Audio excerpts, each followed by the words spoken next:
Hi everyone, this is Amy Kingsford with GetItScrap.com, and today I'm excited to share a few paper and digital techniques for making your own flat geometric or low poly elements for your scrapbook pages. This very cool effect, something we're calling flat geometry, is quite popular now in graphic illustration, home decor, and even print patterns. In flat geometric works, the designs are rendered with geometric shapes on flat surfaces in a way that conveys depth. Color, value, and shape all combine to create the illusion of dimension. To see more examples of this trend, you can check out the Get It Scrapped Flat Geometry Pinterest board. We're also going to take a look at a few pages by the Get It Scrapped creative team members who recently took the challenge to create their own flat geometric designs in service of scrapbook page storytelling. First up, let's take a look at this page by creative team member Christy T, which documents her family's tradition of visiting their local Baskin-Robbins for ice cream to celebrate special events.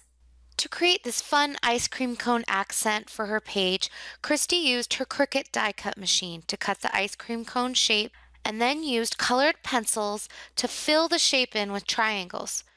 Christy said, "At first, I struggled with giving the appearance of dimension, but success finally came with a mix of techniques that included using light and dark shades of the same color next to each other, using similar size triangles next to each other, almost like a mirror image, and coloring them in light and dark shades of the same color, and then radiating triangles from the center point and repeating this idea in different areas."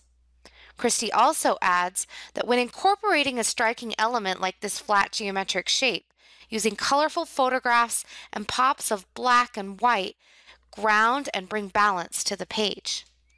Next, we have this page by Vicki Hibbins, which is about seeing a life-size mammoth replica walking about a local beach where mammoth remains were once found.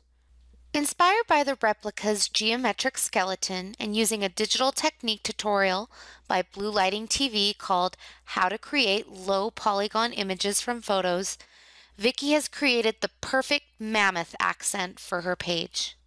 Vicki said, "Occasionally the colors next to each other in my photo were too similar, so while the shape was still selected, I clicked on it with the eyedropper tool, changed this color slightly darker or lighter, and then filled the selected shape using the paint bucket tool." Vicki has kept the rest of her layout relatively simple, with minimal shadowing and dimension in an effort to really emphasize her flat geometric mammoth accent. In this page about a recent trip to the zoo with her son, Christy Strickler has used patterned strips of paper and washi tape to construct a flat geometric scene.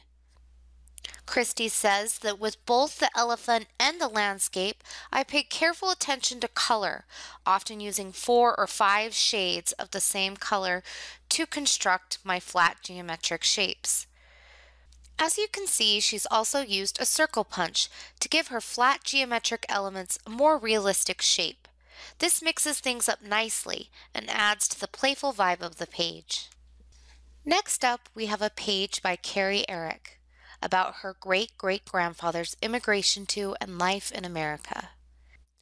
Carrie created her geometric rendering using a photo of a seagull and a Photoshop tutorial called How to Create Low Polygon Images from Photos by Blue Lightning TV. If you'll remember, this was the same Photoshop tutorial used by Vicki on her digital mammoth page.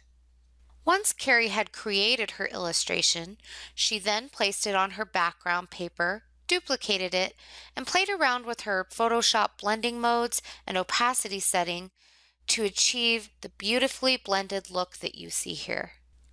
And finally, we have this page by Michelle Houghton, inspired by a day spent with her family sending model rockets up into the sky.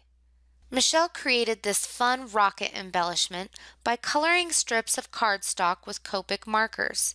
She then cut the strips into small geometric shapes and glued them to a rocket shape that she hand drew. Michelle says that coloring my own paper with Copic markers allowed me to create a nice value range that gives a hint of volume to this flat shape. You could get a similar effect using a die cut as your base with varying shades of cardstock or pattern paper. With the ideas and inspiration from these layouts, we hope you'll have everything you need to get this flat geometric technique onto your scrapbook page. I've included a link below in the description should you like to refer to this blog post a little more closely. And if you're looking for more ideas for your scrapbook pages, hop over and visit us at getitscrap.com/blog. See you next time.